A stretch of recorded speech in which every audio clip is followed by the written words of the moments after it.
Chennai star one Tamil. எறும்பும் வெட்டுக்கிளியும். மதிய வெயில் நேரத்தில் வெட்டுக்கிளி ஒன்று இங்கும் அங்கும் குதித்து பாட்டு பாடி ஆடிக்கொண்டிருந்தது. அப்போது எறும்பு ஒன்று அரிசி ஒன்றை எடுத்துக்கொண்டு அதே பாதையில் தன் வீட்டிற்கு சென்று கொண்டிருந்தது.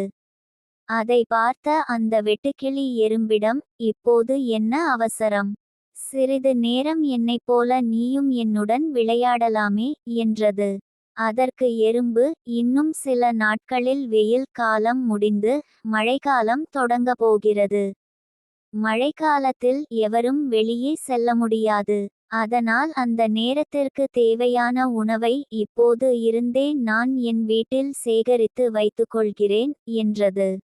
வெட்டுக்கிளி எறும்பிடம், மழைக்காலம் வர இன்னும் நாட்கள் இருக்கிறது, நான் விளையாட செல்கிறேன் என்று சிரித்துக்கொண்டே நடனமாடி சென்றது. நாட்கள் கடந்தன, மழைக்காலமும் வந்தது. தான் சேகரித்த உணவை உண்டு தன் வீட்டிலே எறும்பு இருந்தது. ஆனால் அந்த வெட்டுக்கிளிக்கோ உணவு ஏதும் கிடைக்காமல் உணவு தேடி மழையில் சுற்றித் திரிந்தது. அப்போது வெட்டுக்கிளிக்கு, எறும்பு உணவு சேகரித்து வைத்து இருக்கும் அதனிடம் கேட்டு பார்க்கலாம் என்ற எண்ணம் வந்தது. வெட்டுக்கிளி எறும்பின் வீட்டிற்கு வந்து எறும்பிடம், எனக்கு மிகவும் பசிக்கிறது, ஏதாவது உணவு கிடைக்குமா என்று கேட்டது.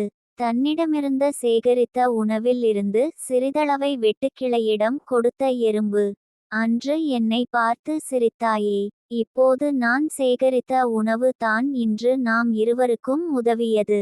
இனி நீ எப்போதும் சோம்பலில்லாமல் வெயில் காலத்தில் மழைக்காலத்திற்கு வேண்டியதை சேமித்துக்கொள் என்றது.